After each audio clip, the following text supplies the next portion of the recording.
Hello friends, welcome to SSC coaching centre. दोस्तों, आज के वीडियो में देखेंगे लाभ हानि के प्रश्न जो कि बहुत महत्वपूर्ण है। पूरा वीडियो देखिएगा। चलिए स्टार्ट करते हैं। पहला प्रश्न है, 720 रुपये क्रय मूल्य की वस्तु पर 10% छूट देने के बाद 20% लाभ कमाने के लिए दुकानदार द्वारा वस्तु का अंकित मूल्य क्या रखा जाना चाहिए। ठीक है, वस्तु कितने की है भाई? वो 720 रुपये की है। हम 720 पर क्या करेंगे? 10% की छूट भी देंगे और छूट देने के बाद हमें 25% का फायदा भी हो जाएगा। तो कौन सी कीमत हम तय करें? कौन सी कीमत हमको तय करनी है? आपने कभी कभी देखा होगा, कोई भी प्रोडक्ट आप खरीदते हैं, मान लीजिए उस पर रुपए पड़ा हुआ है 500 रुपये, लेकिन दुकानदार कभी कभी क्या करता है, 500 रुपये पड़े हुए हैं वो उसे 480 की भी दे देता है। 20 रुपये कम में क्यों दे देता है? उसको मालूम है उसने पहले से ही अंकित मूल्य क्या सेट करके रखा है और उसे कितना प्रॉफिट हो रहा है। अब यहां पर क्या होता है, एक आपका सीपी, एक आपका एसपी। अभी समझ में आ जाएगा प्रश्न। कोई भी वस्तु हो उसका मूल्य अपने आप में क्या होता है? 100%। ठीक है, अब 100% में से हम क्या कर रहे हैं? 10% की छूट दे रहे हैं। हम उसमें से 10% की छूट दे रहे हैं, इसका मतलब कितने बेच रहे हैं? हम उसे 90% में बेच रहे हैं। ठीक है, और यहां पे क्या है, 100% की चीज को हम 25% का लाभ कमाएंगे, तो 100 में क्या करेंगे? 25 जोड़ के बेचेंगे, तभी तो 125 में बेचेंगे, तभी तो 25% का लाभ होगा। दोनों बात क्लियर हो गई भाई। 100 की चीज पर हम 10 की छूट देंगे, 90 में बेचेंगे, और 100 की चीज पर 25 जोड़ के बेचेंगे, तभी तो हमें 25 का फायदा होगा होगा। ठीक है, अब कह रहा है कि दुकानदार द्वारा वस्तु का अंकित मूल्य क्या रखा जाना चाहिए। 100 में 25 जोड़ के बेचेंगे, इसका मतलब 125 में बेचेंगे, और अंकित मूल्य क्या रखा जाना चाहिए। देखिए यहां पे हमारा कॉस्ट प्राइस कितना आया है? 90, और जबकि कॉस्ट प्राइस है रियल में कितना? 720। कितना है भैया? 720। तो 90 से 720 कितने गुना पर है? आप काटेंगे 9 72, 0 से 0 8 गुना पर है। क्लियर? 90 से 720 8 गुना है। जब कॉस्ट प्राइस 8 गुना है तो भाई सेलिंग प्राइस भी कितना होगा? 8 गुना हो जाएगा। 125 का गुने 8 कर दो, कितना हो जाएगा भैया? 1000। यही आपका आंसर हो गया, डी ऑप्शन। इसको करने का एक और तरीका भी है। ठीक है, इसे करने का और तरीका क्या है? आपको क्या करना है? अंकित मूल्य ही तो निकालना है। तो कैसे निकाल सकते हैं आप अंकित मूल्य?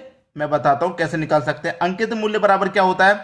क्रय मूल्य गुने विक्रय मूल्य बटे में क्रय मूल्य। इस तरीके से आप निकाल सकते हैं। ठीक है, तो अंकित मूल्य आपको निकालना है, तो क्रय मूल्य आपको पता है कितना है? 720। ठीक है, गुने विक्रय मूल्य कितना? भाई 100 की चीज को 25% लाभ कमाना है, तो 125 बेचेंगे, 25 जोड़ के बेचेंगे, तो कितना हो जाएगा? 125। और 10% की छूट देना, भाई क्रय मूल्य क्या है? 10 की छूट दे देंगे तो 90 क्रय मूल्य हो जाएगा। ठीक है, बस प्रश्न को यहीं पे खत्म कर दो। 0 से 0 गया, 9 72, 8 का गुना 125 से कर दो, आंसर 1000। जो तरीका बेस्ट लगे वो कर लीजिए, मुझे ये तरीका ज्यादा बेस्ट लगा, इससे कभी भी कोई गलती नहीं होगी। अब देखेंगे अगला प्रश्न। अगला प्रश्न है, 3200 रुपये क्रय मूल्य की वस्तु पर 20% छूट देने के बाद 25% लाभ कमाने के लिए दुकानदार द्वारा वस्तु का अंकित मूल्य क्या रखा जाना चाहिए। अभी अभी जो हमने प्रश्न किया है ये बिल्कुल वैसा ही है, और मैंने आपको दोनों तरीके से करके बता दिया था। ठीक है, तो मैं आपको शॉर्ट तरीके से बताऊं। अंकित मूल्य अभी अभी जो मैंने निकाल के बताया था पिछले प्रश्न में, अंकित मूल्य बराबर क्या? अंकित मूल्य बराबर भैया आपका क्रय मूल्य। ठीक है, क्रय मूल्य गुने विक्रय मूल्य बटे में क्या? क्रय मूल्य। यही तो मैंने आपको बताया भाई। इसमें बचा क्या है? कुछ भी नहीं। आपके पास क्रय मूल्य कितना है? 3200 रुपये है, तो 3200 ले लो भाई। गुने विक्रय कितना है? भाई देखिए 25% का लाभ कमाना है, तो 100% की चीज को 25 जोड़ के बेचेंगे, तभी तो 25 का लाभ होगा। तो 100 में 25 जोड़ेंगे, 125 में बेचेंगे। अब क्रय मूल्य 100% की चीज में 20 की छूट देंगे, तो इसका मतलब 80 उसका क्रय मूल्य हो जाएगा। 0 से 0 गया, 8 चौके 32, और एक ही 0 40 बार में 125 का गुना कर दो 4 से, तो कितना हो जाएगा? 500, और एक 0 मतलब 5000। तो अंकित मूल्य कितना आ गया? 5000 निकल के आ गया। ये आपका आंसर हो गया। मैंने दो तरीके आपको बताए थे, तो दूसरे वाले तरीके से मैंने ये सॉल्व करके बता दिया। पहले वाले का कर लो चाहे दूसरे से कर लो, आंसर भैया ना। तो डी ऑप्शन आपका सही जवाब। अब देखेंगे हम अगला प्रश्न। अगला प्रश्न है, गौरव अपनी वस्तु के अंकित मूल्य पर 4% छूट देने के बाद 20% लाभ कमाता है। यदि वस्तु का अंकित मूल्य 850 रुपये है तो क्रय मूल्य ज्ञात करना है। देखिए इससे पहले हमने दो प्रश्न किए जिसमें क्रय मूल्य पूछा नहीं था, अंकित मूल्य पूछा था। अभी अभी हमने दो प्रश्न देख लिए जिसमें अंकित मूल्य पूछा था, क्रय मूल्य दिया गया था, अंकित पूछा था। अब इस बार अंकित मूल्य दिया गया है, क्रय मूल्य पूछा है, अपोजिट पूछ रहा है दोस्तों, अपोजिट पूछ रहा है बिल्कुल सीधा सीधा। तो कैसे करेंगे, अपोजिट हो जाएगा प्रश्न। हमें जब अंकित मूल्य दे रखा है, ये रहा मेरा अंकित मूल्य, अंकित मूल्य मेरा कितना भैया 850 है, गुने।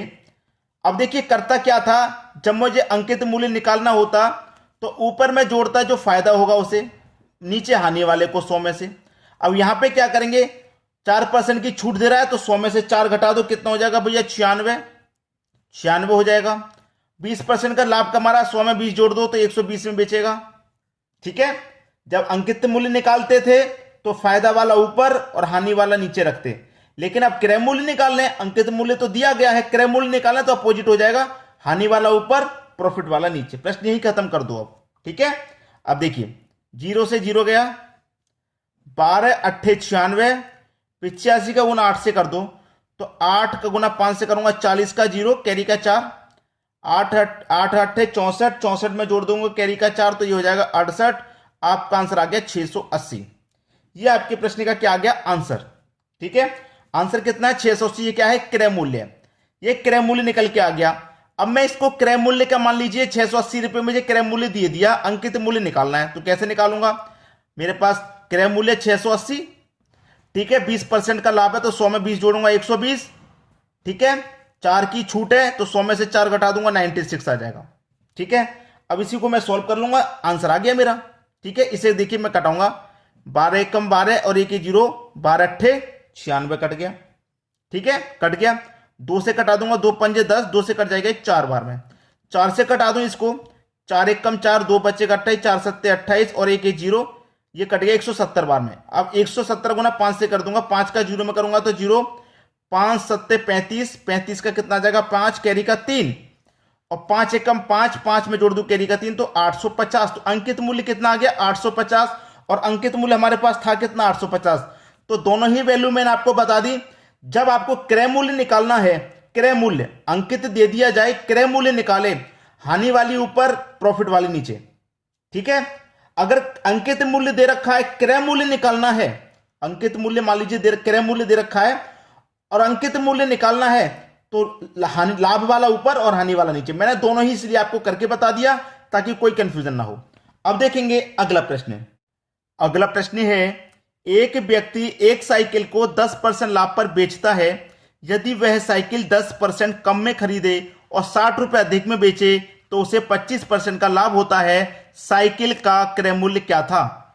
देखिए, एक होता है आपका कॉस्ट प्राइस, एक होगा आपका सेलिंग प्राइस। ठीक है, कॉस्ट प्राइस अपने आप में क्या होता है 100। ठीक है, अब 100 की चीज को 10% लाभ पर बेचेंगे तो इसका मतलब 110 में बेचेंगे, इतना कंफर्म है। यदि वह साइकिल 10% कम में खरीदे, पहले तो कॉस्ट प्राइस 100 था, अगर 10% कम में खरीदेगा तो कॉस्ट प्राइस कितना हो जाएगा 90%। 10% कम में खरीदे और 60 रुपए अधिक में बेचे तो उसे 25% का लाभ हो जाएगा। कितने का लाभ हो जाएगा 25% का लाभ। अगर वो 10% कम में खरीदेगा तो 10% कम में खरीदेगा तो कितने में हो जाएगा 90 में खरीदेगा और 25% का उसको लाभ मिलेगा तो 100 का 25% जोड़ के बेचेंगे तो 125 में। ठीक है, परसेंट का मतलब बटे में 100, सीधा सीधा निकाल लो भाई। 10% कम में खरीद रहा है तो उसे 25% का लाभ हो रहा है और रुपए में 60 रुपए अधिक मिल रहे हैं तो 25% का लाभ, 100 को 125 में बेचेंगे तभी तो 25 का लाभ, तो 90 का सीधा 10% कम में खरीदा ना तो 90, 25 का लाभ तो 125 बट्टे 100, 0 से 0 कटा दिया। अब 9 का गुना कर दूंगा मैं 125 से तो ये हो जाएगा आपका 1125। कितना 1125 और डिवाइड बाई कितना है 10 है तो 1 0 है ना भाई, यहां पे क्या है 1 0 तो एक संख्या बाद दशमलव आ जाएगा तो 112.5 ये हो जाएगा। ये कितने की वैल्यू होगी भाई, ये कितने की वैल्यू होगी 90 रुपए में खरीद रहा है। 10% कम में खरीदने का मतलब वो 90 में खरीद रहा है और अब बेच कितने में रहा है, इतने में बेच रहा है, 112.5 में बेच रहा है। पहले बेच रहा था 110 में, अब बेच रहा है 112.5 में। कितने का फायदा हो रहा है उसे 2.5 का, और रुपए में कितने का फायदा हो रहा है 60 रुपए का फायदा हो रहा है। तो 2.5% की वैल्यू 60 के बराबर है तो 2.5 से 60 कितने गुना पर है, 2.5 से 60 आप बोलेंगे सर ये 24 गुना है। कितना गुना है? 24 गुना। 24 गुना है। तो आपसे पूछा है साइकिल का क्रय मूल्य क्या था। क्रय मूल्य क्या होता है? 100% का मान। तो 100% का मान निकालना है, चाहो तो यहीं पे निकाल लो भाई। ये 2.5% बराबर 60 के निकालना है 100 का मान, तो 2.5 से डिवाइड कर दो। 100% का मान निकाले 100 से गुना, दशमलव बटेगा यहां से, दशमलव के स्थान पे एक जीरो। अब 25 से कटा लो 100 को 4 बार में, और 6 चौके कितना हो गया? 24, और 2 जीरो 24। तो आपका आंसर 2400 आंसर हो गया। सी ऑप्शन बिल्कुल सही। बात क्लियर हो गई। अब देखेंगे अगला प्रश्न। अगला प्रश्न है, एक वस्तु के अंकित मूल्य पर 20% छूट देने पर एक दुकानदार को 15% का लाभ होता है। पुस्तक के क्रय मूल्य और अंकित मूल्य का अनुपात क्या है? क्रय मूल्य मतलब कॉस्ट प्राइस, अंकित मूल्य मतलब सेलिंग प्राइस, मतलब कितने में बेचेगा वही। कॉस्ट प्राइस कितने का होता है भाई? 100% होता है, और उस पर दे दी 20% की छूट, तो 20 घटा दो, तो 100 पर 20 की छूट दे दी, इसका मतलब वो 80 में खरीदेगा। ठीक है, 80 में। अब यहां पर क्या? Selling price. 15% का लाभ कमाना है। कोई भी चीज हमारी 100 की थी, उसमें 15 जोड़ के बेचेंगे, तभी तो उसे हम 115 में बेचेंगे, तभी तो हमें 15% का लाभ होगा। भाई 100 की चीज को 15 जोड़ के बेचेंगे तभी 15 का लाभ होगा, तो 115 में बेचेंगे उसे। ठीक है, अब अनुपात पूछा ना, तो कौन सी संख्या ऐसी है जो इनको कटा देगी बराबर? तो 5 से ये भी कटेगा 16 बार में, और 5 से ये भी कटेगा 23 बार में, तो 16:23 ये आपका बिल्कुल सही जवाब हो जाएगा, यानी कि सी ऑप्शन बिल्कुल सही। क्लियर सभी को प्रश्न? अब देखेंगे हम अगला प्रश्न। अगला प्रश्न, किसी दुकानदार को कोई कपड़ा 9 रुपए प्रति मीटर की दर से बेचने पर 10% की हानि होती है। बताइए कि कपड़ा किस स्तर पर बेचा जाए जिससे दुकानदार को 15% का लाभ हो जाए। ठीक है भाई, वो 9 रुपए प्रति मीटर कपड़े की दर से बेच रहा है, लेकिन क्या हुआ? 10% की हानि हुई उसे। हमें करना क्या है? 15% का लाभ कमाना है। ठीक है, 15 का लाभ। तो 15 का लाभ कैसे कमेगा? 100 की चीज को 15 जोड़ के बेचेंगे, तो 115 में बेचेंगे। ठीक है, और 10% की क्या हुई? हमें हानि। तो 100 की चीज पर 10 की हानि हुई, इसका मतलब 90 में। बस प्रश्न यही खत्म। 9 से 90 कट गया 10 बार में, एक जीरो है तो एक संख्या बाद दशमलव लगा दो, तो हो जाएगा 11.5। कहां पर है भाई? 11.5 डी ऑप्शन में है। ये आपके प्रश्न का बिल्कुल सही जवाब हो गया। उम्मीद करूंगा सभी प्रश्न आपको प्रॉफिट लॉस के आसानी से समझ में आ गए। ठीक है दोस्तों, वीडियो देखने के लिए आपका बहुत बहुत धन्यवाद।